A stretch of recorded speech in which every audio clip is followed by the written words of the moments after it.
En nombre de la Feria Internacional del Libro Monterrey y el Tecnológico de Monterrey, reciban la más cordial bienvenida a la presentación del libro Las Heridas, evento que forma parte del programa cultural de la 32ª Feria Internacional del Libro Monterrey 2024. Para esta presentación tenemos el honor de contar con la presentación del autor Felipe de la Mata Pisaña y sus acompañantes Blanca Lilia Ibarra Cadena e Hilda Larrazábal Cárdenas. Un aplauso, por favor.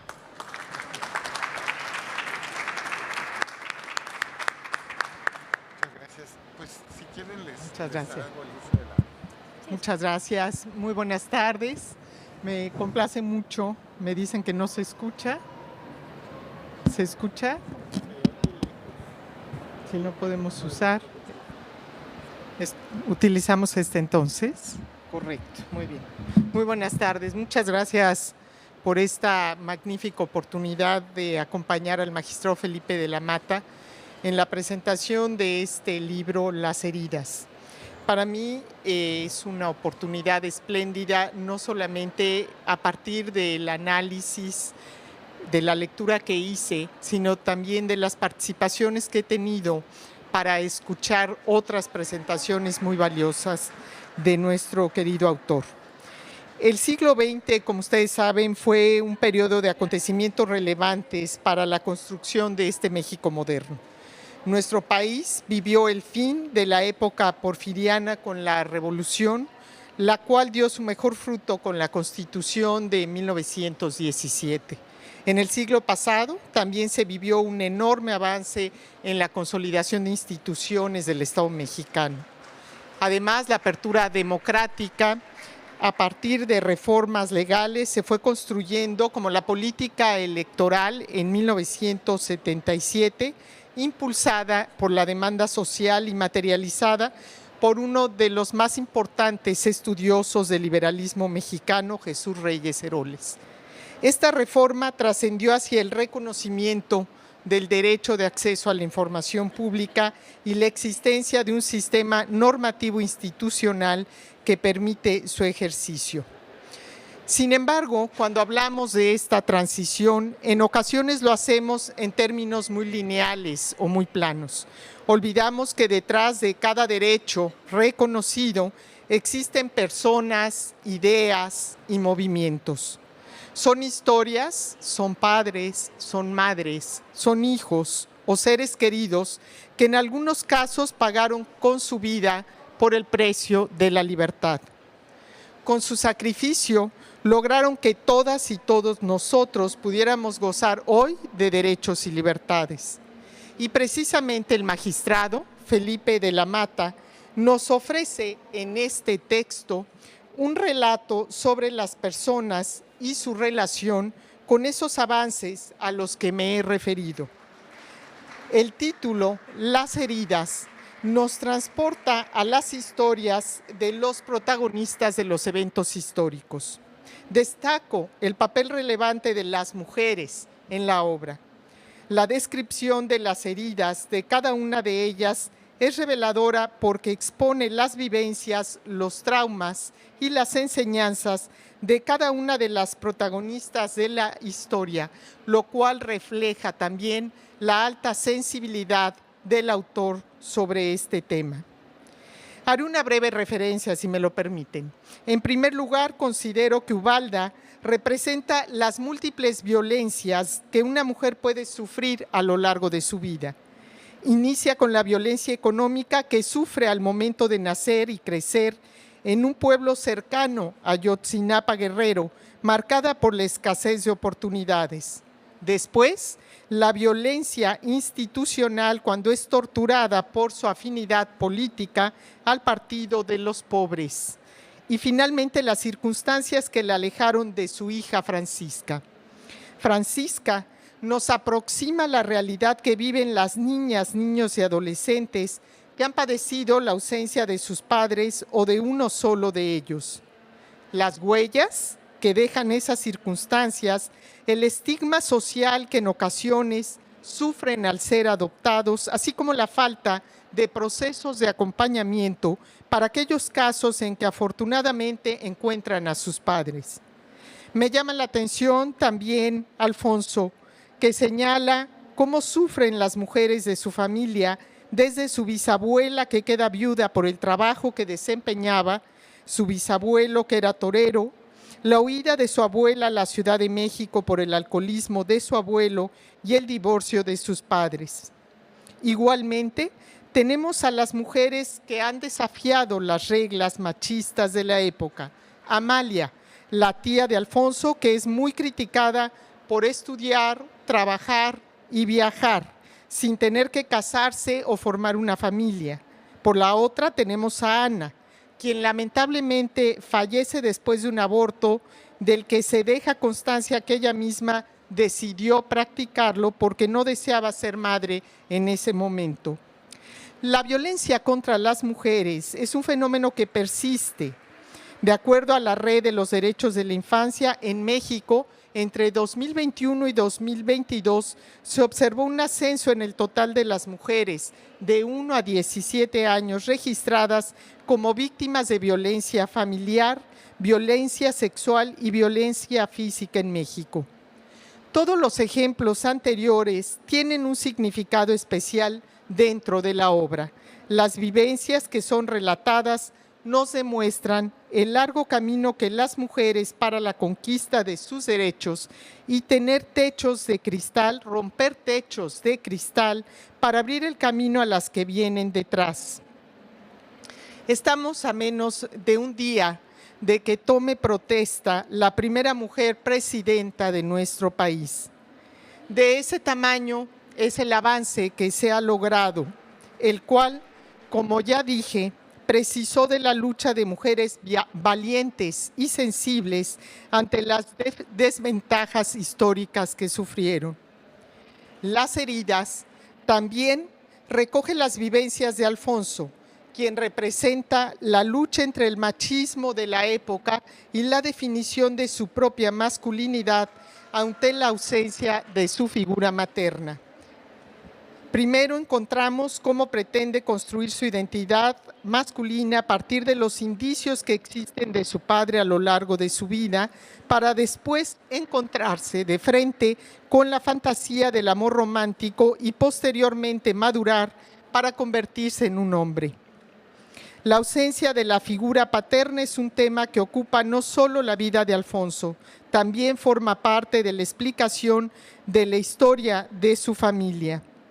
Por ello es importante también hoy entender cómo la muerte como elemento en la historia ocupa diferentes lugares a lo largo de la vida de los personajes. Ubalda, al presenciarla al momento de ataque de los militares a su guerrilla, el derecho y el deceso de su papá, de Arturo, a través del cual Ana y Alfonso se unen brevemente. A su vez, el fallecimiento de Ana produce cambios en la vida de Miguel, primo de Alfonso, y en el propio Alfonso al marcar el rumbo de sus vidas a partir de la responsabilidad que estiman tener en ese evento. Y como elemento liberador, como cuando el comandante Falcón es víctima de su propia corrupción. Sobre este último punto es importante hablar de otra de las heridas que recoge la obra, los impactos de la guerra sucia en la vida de Ubalda, Francisco y Francisca. Para Ubalda significó la destrucción de su familia. Para Francisco implicó la separación de la misma y de sus ideales, además de la tortura sufrida. Y para Francisca tuvo como consecuencia la ausencia de sus padres biológicos y su crianza por sus padres adoptivos. Es importante señalar que durante la Guerra Sucia, Guerrero fue uno de los puntos donde ocurrió persecución de luchadores sociales. En la obra se exploran también los procesos de reconciliación, los cuales pueden ser complicados en atención a los factores que causan también este conflicto. Finalmente, y no menos importante, son las referencias a conceptos que se relacionan, sí, con los derechos del Instituto de Transparencia. En el relato de Ubalda, esta señala que la privacidad tenía un costo, esto al referirse a conductas que usualmente se reservaban para el ámbito privado, como lo son las muestras de afecto de las mujeres que desempeñaban labores domésticas y que manifestaban con sus parejas en el espacio público. La relatoría específica de cómo se intentó dar vida a la reforma político-electoral de 1977, que recordemos es el primer antecedente del derecho de acceso a la información. Los procesos de cambio que Alfonso advierte en la ciudad, especialmente en la delimitación de espacios públicos que sin archivos se sustenten la memoria histórica, pues quedarían como meras anécdotas difíciles de corroborar. La obra del magistrado Felipe de la Mata nos transporta a un escenario mucho más humano de la transición democrática, uno donde los personajes a los que usualmente asociamos a esos hechos pasan a un segundo lugar, y no porque sean menos importantes, sino porque se centra en las personas comunes que dieron vida en esos momentos. Contrario a lo que se podría pensar sobre esta obra escrita por un jurista, su lectura es accesible, es sencilla, libre de tecnicismos, pero no por ello menos rigurosa. Los eventos descritos guardan relación con eventos históricos y sociales que transcurrieron en México y ayudaron a delinear el reconocimiento de los derechos y la construcción del sistema institucional para el ejercicio. Así, se cumple el propósito del autor. Cito: naciera la necesidad de escribir esta novela para contar a las generaciones, hoy muchos jóvenes aquí presentes, que no la vivieron, aquello que giraba en torno a un año muy especial en la vida de México. Por todo ello, invito a las y los presentes a conocer las aportaciones, a sentir y a vivir ese gran momento en la historia política y democrática de este país, para que no se olviden esas heridas. Muchas gracias.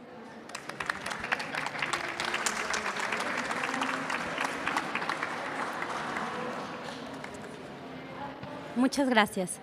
Y muchas gracias por la invitación para presentar el libro. Disfruté mucho la lectura y fue una lectura muy, muy divertida, y espero compartir alguna de mis reflexiones al respecto. ¿Sí me escuchan bien? ¿Sí? Perfecto. Bueno, las heridas. Las heridas propias son también las heridas patrias. Los silencios generacionales se mezclan con omisiones históricas. Las heridas, de Felipe de la Mata, nos invita a un viaje por la historia de México en que los protagonistas develan las heridas que cargan. Recuperar las narrativas personales es enfrentar a los protagonistas de la novela con la historia del país, pero no como un telón de fondo o escenario en el que se mueven los objetos, sino como una condición de existencia. Por lo mismo, el lector de las heridas se embarca en un largo recorrido histórico en el que dos historias se cruzan, la de Alfonso, un joven crecido en Mixcoac, y Ubalda, una guerrerense a quien los acontecimientos políticos orillan en su juventud a tomar una dolorosa decisión personal. Ambas historias convergen en momentos claves de la historia política y a través de un personaje clave. Porque, como lo deja muy claro la novela, al jalar un pequeño hilo narrativo, un hilo histórico, todo se mueve. Las heridas muestra que lo que acontece en Tijuana o en Guerrero es parte de una misma historia, es parte de lo que somos como mexicanos. Repasar las heridas históricas, buscarlas restaurar por medio de la palabra, repetirlas para quienes ya la conocen o enunciarla para aquellos que no lo sepan, es también participar de la vida política de México. Es hacer de la palabra un instrumento para trabajar en restaurar las heridas históricas y sistemáticas. Las heridas es una novela histórica que acontece a finales de los 60 y va hasta 1988, momentos en los que la disidencia política era brutalmente reprimida con toda la fuerza del Estado. Es también una novela polifónica en la que distintas voces, porque tenemos por un lado a Alfonso y a Ubalda, guían al lector en una pluralidad ideológica. Finalmente es una novela que busca develar los motivos que tienen los personajes y en los que sostienen su compromiso social. Las heridas nos muestra el efecto de los acontecimientos históricos en la vida propia. En la novela, el hecho histórico no es una mera fecha que se marca en el calendario, sino que es el motor que impulsa, delimita y justifica las decisiones que cada protagonista emprende. Entenderlo así es dotar a la historia de una carga que sobrepasa la mera marca. Los hechos que De la Mata reconstruye con minucioso detalle, producto de una rigurosa investigación bibliográfica que además incluye como una bibliografía mínima a consultar, pueden ser entendidos de la manera en que Foucault entiende el acontecimiento, es decir, como sucesos azarosos, impredecibles y discontinuos que a la vez regulan la historia. Así, el lector se enfrenta a acontecimientos como el exilio español, los terremotos, los cambios de poder, las luchas revolucionarias en Guerrero, las devaluaciones, la creación de las instituciones políticas que marcan el siglo XX, las huelgas estudiantiles, la migración, la fundación de diversos partidos políticos, las elecciones del 88 y la represión de distintos grupos de izquierda como momentos que catalizan la historia no nada más del país, sino de los protagonistas. En un momento crucial, y voy a uno de los episodios que me pareció más lindo de la novela, en un momento crucial, la protagonista Ubalda se ve orillada por su historia personal, pero sobre todo por la manera en que la historia se articula a partir de una brutal represión política a cambiar el rumbo de su vida. Y reflexiona lo siguiente. Dice que en estos hay momentos en la vida que llama los túneles en la vida. Y es que pasa, dice la novela, como cuando andas por alguna de esas carreteras de la Sierra de Guerrero, entre curvas que inician y despiertan su recorrido a las barrancas, montañas y picos, en que ocasionalmente aparece un largo túnel, excavado en la roca, que se vuelve frontera indispensable para continuar el recorrido. Si quieres ir hacia adelante, no tienes más que entrar ese pasillo cavernoso, oscuro, profundo y casi solitario. Y al entrar, ves una luz, tu destino, solo que al inicio, por la distancia y la adaptación de tus ojos a la oscuridad, no alcanzas a distinguir el paisaje del fondo al que estás llegando. Sí, se trata de un misterio, no sabes qué está al final. Solo sabes que si quieres seguir adelante, debes cruzar el túnel y continuar el viaje ante otro panorama. Así que entras normalmente, sin preparación de ningún tipo, a una zona llena de penumbra, en la que apenas puedes ver. Te llenas de incertidumbre porque muchas veces al entrar no alcanzas a ver el destino final. No sabes qué se esconde en la oscuridad del trayecto en penumbra, pero confías en el camino. Debes continuar. Si es que quieres seguir adelante, si es que crees que aún puedes aspirar a llegar a tu destino. La novela de Felipe de la Mata confronta al lector con acontecimientos que hacen que sus protagonistas se encuentren una y otra vez ante esos túneles de la vida, como los llama. Pequeñas o grandes decisiones que cambian el rumbo de su vida y de la historia. Momentos que llevan, como lo menciona la cronología final que acompaña la novela a manera de intertexto y que llama los principales sucesos en México en torno a la crisis político-electoral de 1988, eventos que el autor entreteje en la narración y que hace que sus personajes vivan arduamente esa misma jornada. La inclusión, por ejemplo, del discurso de Cárdenas tras las fallidas elecciones del 88 opera de dos maneras. Por un lado, como un recordatorio para todos aquellos que vivieron la época y por otro, como una presentación extensa y puntual a los que algunos como nosotros, que estábamos naciendo ese año, no tuvimos conocimiento. De esta manera, Las heridas es también una lección de historia revestida del género novela para de esa manera retomar, como lo menciona en la contraportada, un momento fundamental en la construcción de la democracia mexicana. Las heridas, que se renuevan y se acumulan, marcan los cuerpos como cicatriz, porque son también, y como lo dice Foucault, y es que en el cuerpo se aglomeran los acontecimientos. Todo lo que atañe al cuerpo, la alimentación, el clima, el suelo, es el lugar del acontecimiento. Sobre el cuerpo encontramos el estigma del pasado, y de ese lugar también nacen los deseos, las debilidades y los errores. En él se anudan y a menudo se expresan, pero también se separan, entran en lucha.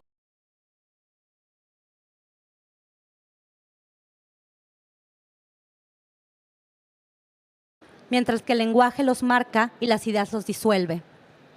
De esta manera, y la relación entre el cuerpo y las heridas y la historia, llega a conclusiones similares el protagonista, que dice en la novela: la maduración es la acumulación de gruesas cicatrices que se forman con el dolor de esos días especiales en que te transformas, aunque la mente intenta proteger nuestro ser de aquellos malestares que ha vivido, aquellos que ya no quisieras volver a padecer. Por eso con el tiempo solo queremos recordar los días de luz, los triunfos, los eventos de amor, aquellos días inolvidables.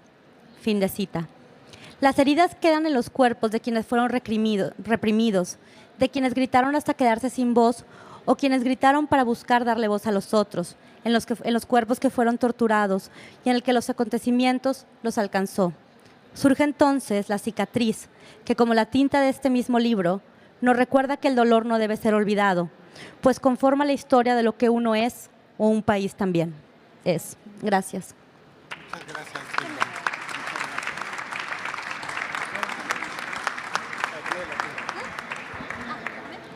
Gracias. Bueno, muchas gracias. Hola, ¿se oye? Sí, qué bueno. Voy a hacer un breve comentario a la novela. Antes quiero agradecerle a Blanca Lilia y a Hilda su lectura y sus comentarios en torno a la novela. La verdad es que les agradezco mucho y para mí es muy especial también que dos mujeres presenten la novela. Hace unos momentos recordaba que de alguna manera el mundo femenino para mí es muy presente y lo digo de esa manera porque yo tuve la suerte de haber sido criado por mujeres, lo cual hizo que mi infancia y adolescencia fuera muy particular. De hecho, a mí, cuando yo empiezo, digamos, a tener una vida más autónoma, voy descubriendo el mundo de los varones de manera extraña. La verdad es que no entendía yo que hubiera una diferencia entre la manera en la cual se comportaban los hombres y las mujeres hasta mi vida prácticamente adulta. Y la verdad es que por eso es tan especial para mí que haya dos mujeres presentadoras la tarde de hoy. Y también por eso es que yo me siento especialmente identificado con Ubalda, una de las protagonistas de mi novela. La verdad es que he contado en varias ocasiones que esta novela surge de una aspiración personal, una especie de reto. Hay personas que corren un maratón, no es mi caso, evidentemente. Hay personas que se ponen retos de otro estilo. Yo me di cuenta que de alguna manera le había fallado a mi propio ser de juventud. Es decir, que nunca había escrito lo que quería escribir desde muy joven, que era algo que sirviera de ficción, pero que también sirviera para transmitir un poco lo que uno tantas veces atesora en su corazón. Ahora, ¿por qué escribir en torno al año 88? Porque esta novela al principio, esa era la razón fundamental, escribir en torno al año 88. Y era una manera de descubrirle al lector, especialmente al lector muy joven, cómo se veía el México. ¿Así mejor? Perdón, pensé que se oía mejor de la otra manera, perdón. Ok. Sí, entonces les decía, ¿cómo se veía cómo veía yo el México de los años 80? Era un México altamente racista y clasista.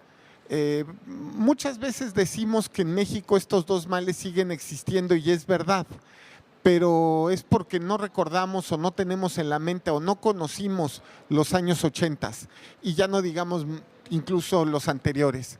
En una parte de la novela describo cómo era relativamente un tema social aceptado, como no aceptado, pero sí común, que las personas que ayudaban en el hogar a las familias fueran abusadas sexualmente de ellas, o cómo la manera en la cual las personas de la diversidad sexual eran discriminadas, o cómo las personas indígenas a su vez no eran aceptadas, en tanto que ser indígena era algo repudiado en el sentido de que no hablaban español muchas veces, pertenecían a otra cosmogonía, no entendían o no se les quería asimilar de alguna manera o se les pretendía asimilar a la fuerza.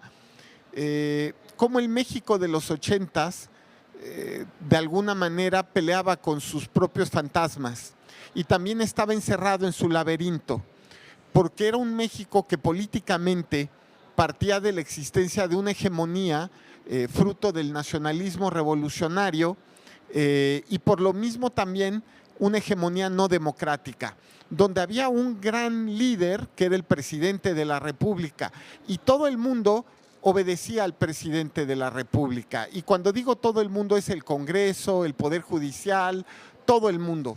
Pero no solamente era eso. El presidente de la República ponía el dominio, pero al mismo tiempo existían una serie de cortes.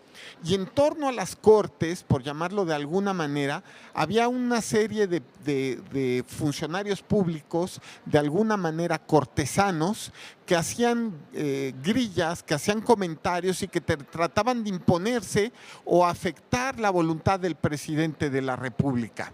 Y cómo de esa manera la política de los años 80 en México me recordaban también la política de una monarquía.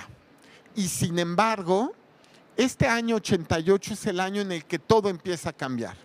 Y empieza a cambiar, primero, por supuesto, por la lucha histórica del Partido Acción Nacional, particularmente por la asimilación de la corriente que se llamó en ese momento de los neopanistas y que después se vería en la candidatura de Manuel de Jesús Cloutier. Y por supuesto, y aquí es lo que quiero subrayar, con la presencia del ingeniero Cárdenas en la boleta de 1988. El rompimiento de la corriente democrática dentro del PRI que terminaría haciendo un cisma al interior de ese partido y que cambiaría a partir de eso la historia de México. Porque hay que hacerlo notar. Cuando el ingeniero Cárdenas se separa, decide fundar, digamos así, su propio movimiento, es él la fuerza de la gravedad ante la cual orbitan pues todos los grupos históricamente de la izquierda. Lo mismo comunistas de corte maoísta, que al mismo tiempo funcionarios de la izquierda priista, que no tenían afinidades con el comunismo, aunque sí con las luchas sociales. Este momento de rompimiento político e histórico, creo que eso es lo que tenemos que hacer notar para recordarlo. En fin, trataba yo, al escribir de esta novela, de describir un tiempo y una época que de alguna manera ya no existen, que de alguna manera están hoy día solamente en el recuerdo de algunos de nosotros, de los más grandes. Y me parecía que los jóvenes tenían que oírla. A mí me gustaría que los jóvenes escucharan de un México en el que no había democracia, de un México en el que los votos no se contaban. Bueno, o sí, pero no importaba.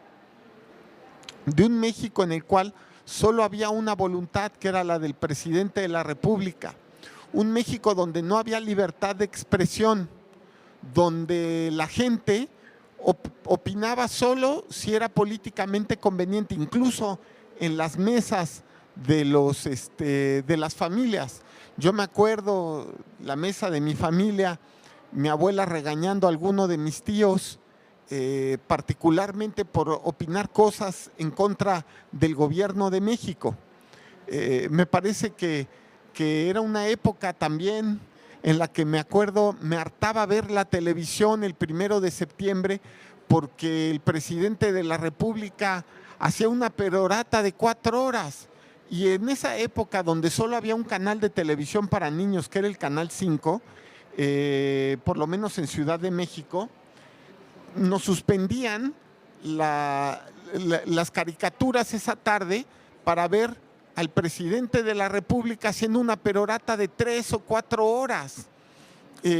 donde todos los funcionarios del gobierno se paraban a aplaudir y los aplausos se oían por toda la ciudad, donde había una ceremonia al terminar el informe de gobierno que se llamaba la salutación al presidente de la República, donde miles de funcionarios públicos hacían colas de a veces 3, 4 horas para poder tocar la mano del presidente de la República y poderlo sentir y de alguna manera sentirse parte de un sistema que ya para ese momento comenzaba a ser un sistema vetusto, anticuado, caduco y que fue poco a poco superado. También el año del 88 fue digamos, el rompimiento del PRI tradicional, de ese PRI hegemónico que todavía mantendría unos pocos años la hegemonía, pero ojo,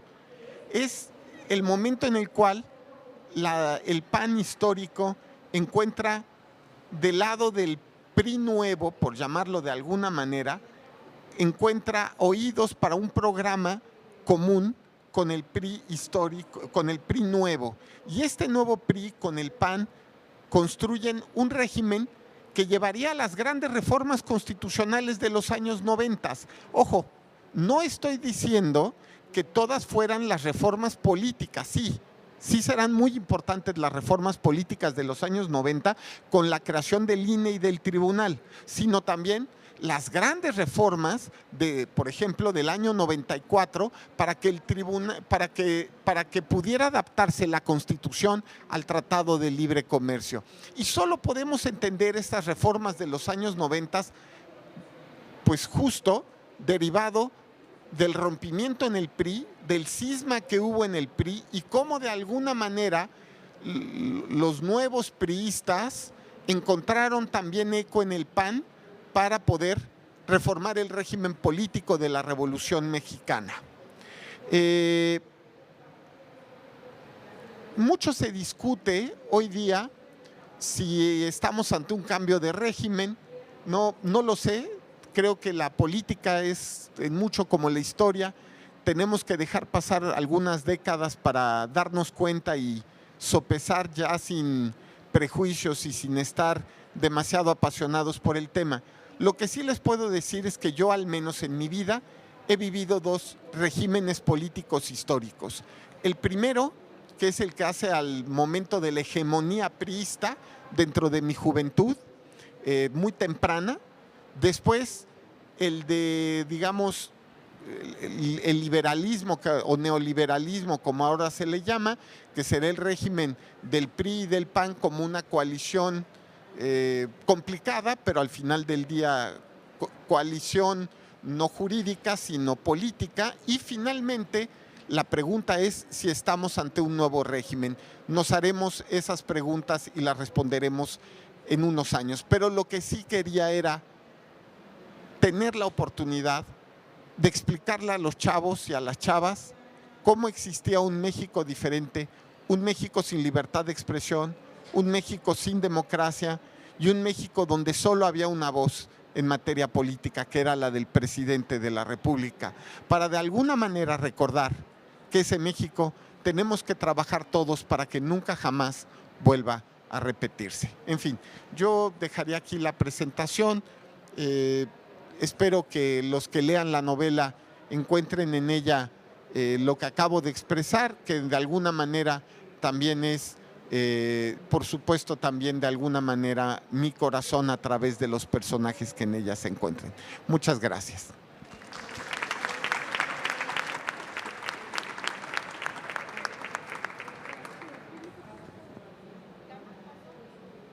Bueno. Damos paso a la sesión de preguntas y respuestas. No sé si alguien quiere hacerle una pregunta al autor.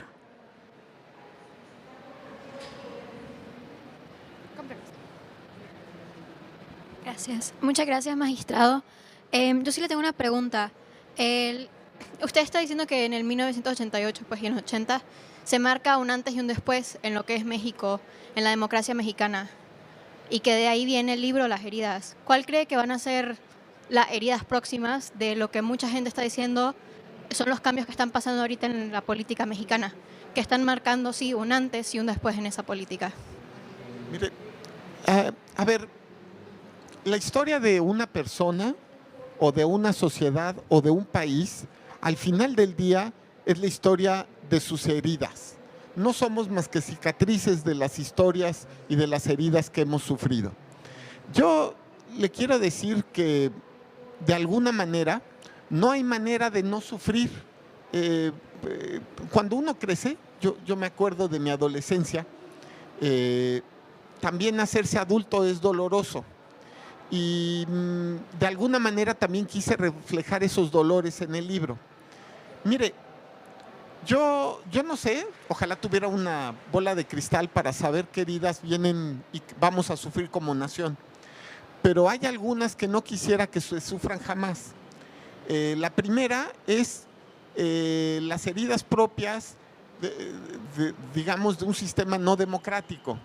Pero fíjese usted, y quiero hacerlo notar, que cuando digo no democrático, estoy diciendo no democrático tanto por parte del gobierno como de la oposición.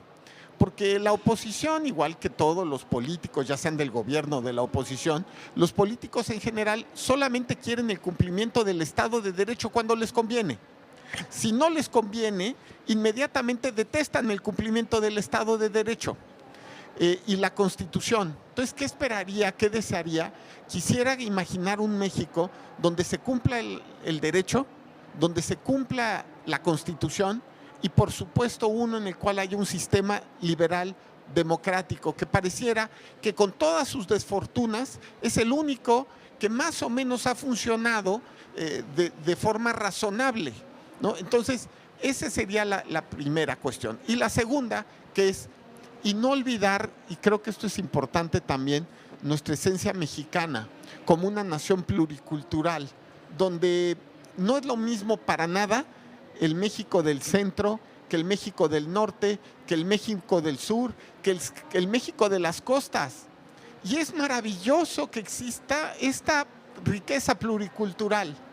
Y creo que justo la no asimilación, digamos, de México a otras culturas, creo que también es importante, ¿no? Es decir, tener nuestra esencia como México plurinacional. Eso también creo que pudiera ser de importancia.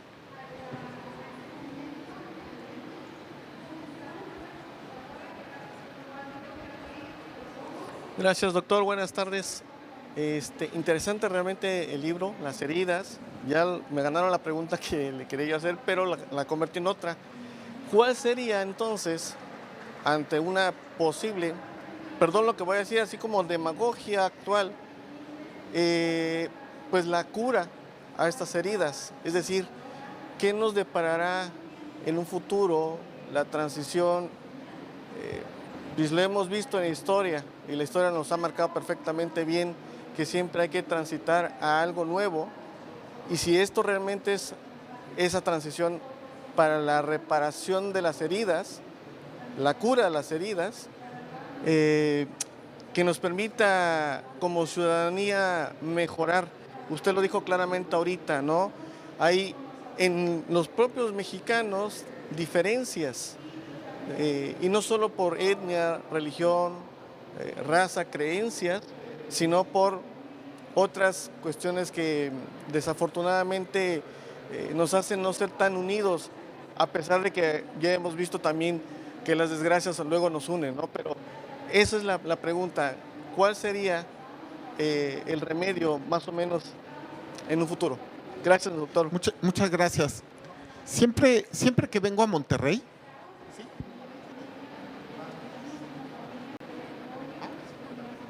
ok. Sí, va.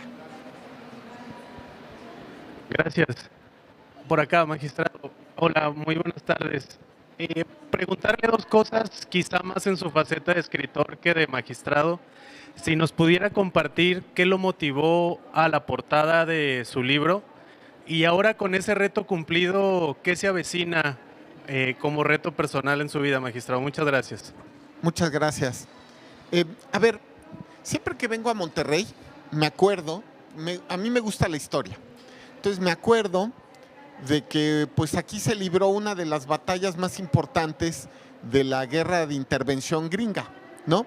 Donde los gringos tuvieron a bien pues robarnos más de la mitad del territorio, robado completo. Ahora, siempre que vengo, me acuerdo también de esa circunstancia que hace que Lucas Alamán, en su Historia de México, exprese que México probablemente sería solamente un proyecto que no cuajaría, en pocas palabras. Y estamos hablando que Lucas Alamán había visto con sus propios ojos la revolución de independencia de Hidalgo y había participado en la formación ideológica de los cuadros, sobre todo conservadores, del siglo XIX, pues hasta su muerte. Creo que murió en 1855, una cosa así, ¿no? Más o menos. Lucas Alamán era un patriota a su manera, un patriota conservador. Y era un hombre que deseaba que existiera un México como proyecto de unidad. Y sin embargo, se influyó de ese pesimismo derivado de del pésimo manejo de la guerra de intervención que tuvieron los mexicanos de la época. Es decir, se llenó de pesimismo, aunque él había sido un patriota. Ahora, viene la pregunta que coincidamos o no con las ideas de Alamán. No, eso es otra historia. Ahora, viene la pregunta que me hago, mire, para responder eso. Estar en Monterrey me hace pensar eso, que creo que lo importante es, primero, la unidad, ¿no? Es decir, darnos cuenta que de verdad somos una misma nación, una misma patria, un mismo país y trabajar juntos para encontrar las soluciones a estos problemas históricos que han aquejado a México.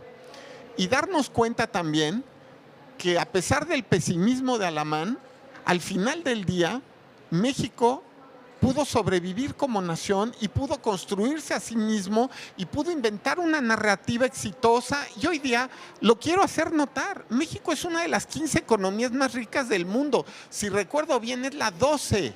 Es decir, no es un país ni piojito, ni de segundo, ni de tercer nivel. Estamos con un país, una potencia en muchísimos temas, incluyendo lo cultural. Este es un país maravilloso y sentirnos orgullosos de él y sentirnos orgullosos como mexicanos del país que a pesar de todas las dificultades hemos construido. Y yo creo que es eso, ¿sabe?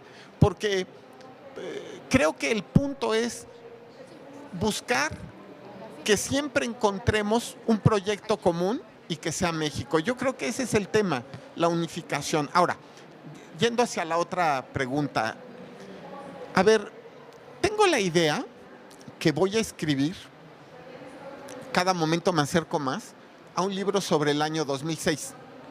En el año 2006, como ustedes saben, pues es el otro año donde posiblemente haya muchas dudas en torno a los resultados electorales. Y yo soy de los que más tienen dudas.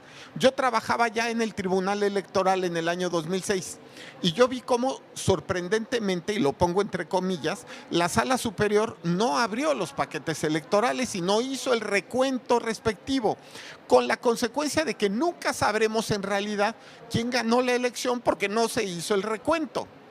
Ahora, se podrán decir 27,000 razones para decir una cosa a favor y otras 27,000 para decir lo contrario, pero de que nunca se sabrá, porque además después de eso se destruyeron los paquetes. Entonces, muy probablemente me ponga a escribir una novela sobre el año 2006 y donde cuente yo desde una perspectiva, digamos, interna, dentro de mi corazoncito, digamos, pues todas las dudas de las cosas que yo vi, porque vaya que vi cosas y vaya que tengo dudas, pero tengo dudas, nada más. Entonces es bueno escribir una novela del tema. Ahora, por último, diría yo que primero en mi corazón estaba la idea de poder ser escritor que abogado. Yo escribí desde muy joven, la verdad, unos poemas malísimos. Hoy día no me atrevería a escribir poesía. Ale Tello, que aquí está presente, me ha invitado varias veces a su taller de poesía, pero la neta del planeta no me siento con la capacidad de escribir poesía. Pero digamos, primero fue en mí el deseo de escribir que de ser abogado. Para mí ser abogado es sin duda una de las cosas más maravillosas que Dios me ha dado. Y lo digo así también. Y también Dios me ha concedido el de alguna manera ser escritor, aunque ya fuera a los 50 años, ¿no? Es decir, ser escritor y poder escribir y poder transmitir a los demás lo que siento, ¿no? Y creo que fue un reto y una vocación que siempre tuve desde niño. Eso es lo que podría decir. Muchas gracias.